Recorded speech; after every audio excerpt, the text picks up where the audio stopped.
Hola, ¿qué tal, youtubers financieros? Qué gusto estar una vez más con ustedes. Hoy vamos a tocar un tema que, aunque parece que está muy alejado en realidad de lo que es la materia financiera, pues tiene mucho que ver con lo que en algún momento ustedes van a conocer como fibras. Desde luego muchos de ustedes, conocen la materia del arrendamiento financiero, seguramente ya han llevado algunos juicios en materia de arrendamiento financiero, por lo tanto, pues probablemente para ustedes no sea algo nuevo. Desde luego estamos en apoyo de todas esas personas que de alguna manera no pueden acudir a la universidad, que no pueden acudir o no tienen el dinero para poder acudir con un abogado, y bueno, pues espero que esto de alguna manera les sirva para que cuando sus abogados de oficio les estén apoyando, pues no anden tan perdidos con relación a lo que se debe de hacer a ese respecto. Entonces vamos a avanzar un poco con relación a este juicio. Lo primero que tenemos que saber es pues quién es el competente, ¿verdad? ¿Cuál es el juez competente para los efectos de poder promover nuestro juicio de arrendamiento inmobiliario? Y así lo que van a ustedes a comprender o van a ustedes a entender, sobre todo los estudiantes de Derecho, pues es el hecho de que siempre vas a buscar el competente con base en lo que establece la legislación en un capítulo y en un título expreso con relación a la competencia. Desde luego, lo que nos dice el Código de Procedimientos Civiles a este respecto es que el juez competente pues será aquel en donde el deudor haya designado para ser requerido judicialmente de pago. Ese es un punto. Desde luego hay otro punto que va a atender el juez y va a ver, derivado del contrato, el lugar que haya sido señalado en el contrato para el cumplimiento de la obligación. A este respecto, y con relación a estos dos casos, tanto al del lugar que el deudor haya designado para ser requerido judicialmente de pago, como el lugar señalado en el contrato, bueno, pues el juez será competente tanto para la ejecución de una posible sentencia, para que se le dé cumplimiento al contrato o para que se rescinde el mismo, o simplemente se llegue hasta la nulidad del mismo. Desde luego que pues nosotros regularmente consideramos que, tratándose de materia de arrendamiento inmobiliario, pues vamos a estar al de la ubicación de la cosa, al de la ubicación del bien inmueble del que se está usando precisamente, o del que está utilizando, abusando el arrendatario. A ese respecto, bueno, pues el propio artículo del Código de Procedimientos Civiles nos establece que lo mismo se va a seguir en cualquier juicio, pero lo mismo para tratándose de juicios del arrendamiento inmobiliario con relación a ese tipo de contratos. En el juicio de arrendamiento inmobiliario, pues ¿quiénes van a ser los competentes hoy en día con las reformas? Pues van a ser los jueces civiles, ¿verdad? Ya no hay jueces del arrendamiento inmobiliario en la Ciudad de México, en el Tribunal Superior de Justicia, al que algunos han querido y quisieron llamarle, antes de irse a los Países Bajos, ¿verdad?, el Poder Judicial. Bueno, vamos a ver si se les hace. Entonces, haciendo un análisis con relación a cómo se va a determinar la competencia, pues ya saben, ¿no? Territorio, grado, cuantía. Y cuando tocamos el término o el concepto de cuantía, pues bueno, se va a atender únicamente a la suerte principal reclamada. Dice la legislación, a la suerte principal económica reclamada. Entonces, en ese sentido, jamás vas a tomar en cuenta entre la suerte principal, no puedes abonar ahí los intereses ni a otros accesorios reclamados. Eso ya se hará posteriormente por vía incidental. Y cuando se trate exclusivamente de un arrendamiento, pero donde estás demandando el cumplimiento de una obligación que consiste en prestaciones periódicas, bueno, lo vas a computar por año. Vas a multiplicar esas prestaciones por un año y de alguna manera, bueno, pues es como se va a poder cuantificar ahí el monto de las prestaciones. Si se trata de prestaciones que ya fueron vencidas, desde luego, pues en todo caso vas a demandar sobre prestaciones vencidas, ¿verdad? No sobre las no vencidas. Pues desde luego lo que vas a hacer va a ser tomar el monto única y exclusivamente de estas, no más. Ahí no vas a multiplicarlo por el año, desde luego igualmente sin intereses ni accesorios pactados. Entonces, atendiendo al código adjetivo, que es lo mismo que si dices el código de procedimientos civiles, pues no se trata de artículos de un código sustantivo. Vamos a considerar que pues en algunos casos se llegan a tener algunas dudas sobre la cuantificación de daños. En el caso de que se pudiesen generar daños en el incumplimiento de las obligaciones, en cualquier situación que genere daños, ¿sí? A ese respecto, pues hay artículo expreso en la ley que lo que nos dice es que sobre esa muestra o demostración de daños, pues el tribunal va a recibir las pruebas que le presenten las partes, todas las pruebas. ¿Cuáles son las características? Pues que estas pruebas estén permitidas por la ley, que no sean contrarias, ¿verdad?, a la moral, al derecho, y desde luego pues solamente se van a admitir por el juzgador las pruebas que se refieran directamente a los puntos cuestionados al fijarse la litis. ¿Qué es la litis? Pues la litis se fija cuando quien demanda, de acuerdo a sus pretensiones o prestaciones, otro que es el demandado contesta y ahí se establece precisamente la controversia o litis. Y en el caso de los juicios de arrendamiento inmobiliario, pues hay una excepción con relación a todo eso que dijimos, pues le va a recibir todo tipo de pruebas tratándose de daños, ¿verdad? Pero es precisamente la prueba pericial para poder cuantificar los daños, las reparaciones o las mejoras, que solamente va a ser admisible, no dice va a ser ofrecida, dice va a ser admisible en el periodo de ejecución de sentencia. ¿Qué quiere decir? Que se va a reservar, ¿no?, hasta el momento en el que ya hayas ganado, en el que tengas una sentencia firme y vayas a ejecutar la sentencia, pues hasta ese momento te será admisible esa prueba pericial para demostrar la cuantificación de daños. Y esa sentencia, pues debe de haber considerado esa sentencia de primera instancia, probablemente si hubo una apelación, y ya para la ejecución debe de haberse comprendido en esa sentencia, pues esa prestación o esa pretensión.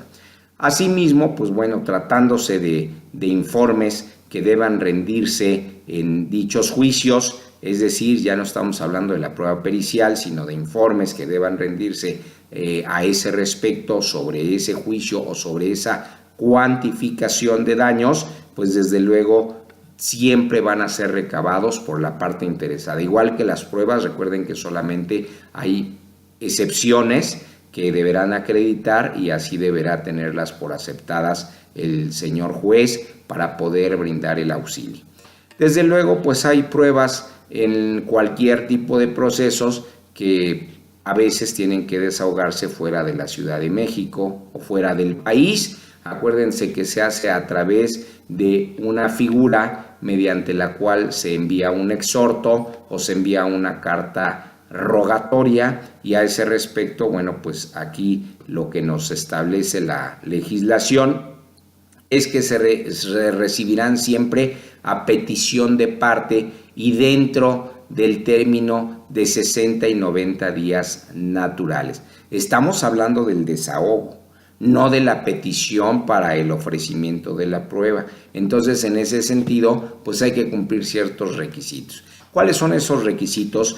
Pues que se solicite durante el ofrecimiento de pruebas, o sea, desde que tú ofreces las pruebas, desde el escrito inicial de demanda, desde la contestación de demanda, desde la reconvención o contestación a la reconvención, vas a ser vas a hacer esa solicitud y desde luego, pues bueno, si se trata de testigos debes de señalar perfectamente el nombre, los apellidos y el domicilio, ¿verdad? Y cuando se trate de una prueba instrumental, pues lo que tienes que hacer es señalar los archivos públicos o particulares donde se van a encontrar estos documentos para que se haga su debido cotejo y desde luego, o bien en su caso, puede solicitar que se presenten los originales hasta el juzgado donde se está requiriendo el desahogo de esa probanza. Desde luego, pues el juez siempre va a calificar la admisión, ¿verdad?, con relación a las pruebas y va a determinar en este caso específico del desahogo de probanzas fuera de la Ciudad de México, fuera del país, va a determinar un monto por una cantidad que en caso de que no se rinda la prueba, pues va a surtir y se va a hacer efectiva como una multa. Entonces, algo sí les digo, que si se hace esta solicitud, se hace el señalamiento del monto del depósito y no se hace el depósito, pues simplemente no se va a llevar a cabo el desahogo de la probanza. En los juicios de arrendamiento inmobiliario les voy a hacer muy claro para que ni sufran los expertos en ese sentido, pues no se aplica lo del término extraordinario y ustedes ya saben por qué, porque ya atendimos, ¿verdad?, a la competencia y ya sabemos que en materia de arrendamiento pues vamos a estar al lugar donde se encuentre la cosa y cuando hablamos de la cosa pues no nos referimos al dinero como medio de pago, sino al lugar en donde está asentado el bien inmueble del cual se está haciendo uso y por el cual se está pagando el arrendamiento. Entonces, en el código adjetivo, pues vamos a encontrar un título y ese título habla exclusivamente de controversias en materia de arrendamiento inmobiliario y ahí viene un artículo del cual pues ustedes podrán advertir y hacer el análisis cuando escuchen la siguiente manifestación y van a ver que los jueces civiles que atienden asuntos o controversias en materia de arrendamiento inmobiliario, pues tienen amplias facultades, yo diría tienen todas las facultades para decidir en forma pronta y expedita lo que en derecho convenga en ese tipo de controversias. Y desde luego, pues van a decidir sobre las acciones en el caso de que se intenten contra el fiador o que se haya otorgado una fianza de carácter civil. Desde luego también son competentes para decidir en contra de terceros por controversias derivadas del arrendamiento. Sobre estos casos siempre se van a aplicar estas reglas que hemos señalado respecto de este título. Les ayudo, el título es el 16º bis del código adjetivo. Y entonces las acciones que se intenten en el arrendamiento inmobiliario o derivado de controversias del arrendamiento inmobiliario, pues las que se exijan al arrendador igualmente va a seguir siendo competente el juez civil, como las acciones sobre derechos de preferencia o bien las acciones respecto del pago de daños y perjuicios a que se refieren los artículos del Código Sustantivo del 2447 al 2448J y en ese sentido, bueno, pues siempre estarán sujetas esas acciones y se desahogarán en términos de este título. Ahora vamos con esta parte final para poder cerrar nuestro archivo y nuestro video respecto del análisis del artículo en el código en comento, que es el código adjetivo, y vamos a apreciar algunos requisitos con relación a lo que se debe de cumplir para poder iniciar la demanda en un juicio de arrendamiento inmobiliario. ¿Qué es lo más importante? Pues que ofrezcas el contrato. El contrato que deberá de ser por escrito siempre, ¿verdad?, en términos de lo dispuesto por el artículo 2406 del Código Civil. Pero ¿qué pasa si no lo tienes?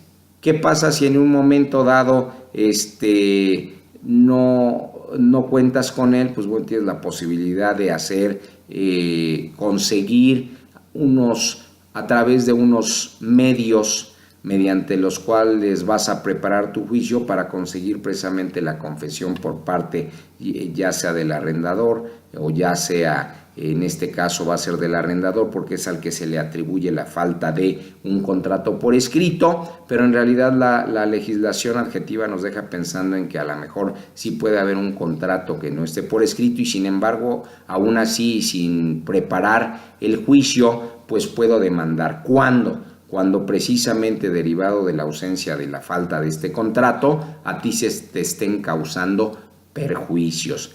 Y en ese sentido, bueno, pues habrá que tener mucho cuidado. Otro elemento, otro requisito fundamental en la demanda, en la contestación, en la reconvención o en la contestación de la reconvención, pues es que debes de ofrecer las pruebas, ya lo habíamos dicho, las pruebas dice que pretenda rendir durante el juicio, yo digo que debe decir las pruebas que pretenda desahogar durante el juicio y que pretenda le sean admitidas para comprobar los hechos que están controvertidos. Desde luego que tratándose de pruebas documentales, pues vas a exhibir siempre las originales que estén en tu poder y cuando no las tengas en tu poder, pues lo que vas a exhibir es el escrito con sello original mediante el cual ya la solicitaste y señalar que todavía no las tienes en tu poder y a ese respecto, bueno, pues vas a cumplir con lo establecido por los artículos 96 y 97 del Código Adjetivo. A ese respecto, bueno, pues es como vamos a cerrar este video. Probablemente podamos hacer mención con relación a la admisión de la demanda, ¿verdad? Con los documentos que acompañaste, con las copias requeridas, ¿verdad? Para correr el traslado, hacerle llegar esa documentación en la cual te basas a la parte demandada. Desde luego, bueno, pues el juez en lo que le llaman autoadmisorio, que es, pues en realidad es un acuerdo, es lo que acuerda el juez, en la que da fe el secretario y desde que se admite una demanda, pues va a señalar la celebración para la primera audiencia a la que se le denomina audiencia de ley. A ese respecto, pues esta audiencia de ley has de saber que se va a llevar dentro de los 40 y 50 días posteriores al auto de admisión de la demanda e independientemente de la fecha para la audiencia de la ley, el demandado siempre va a dar contestación a la demanda y va a formular en el propio escrito de contestación y ya puede ser en el mismo o por separado la reconvención llamada también contrademanda.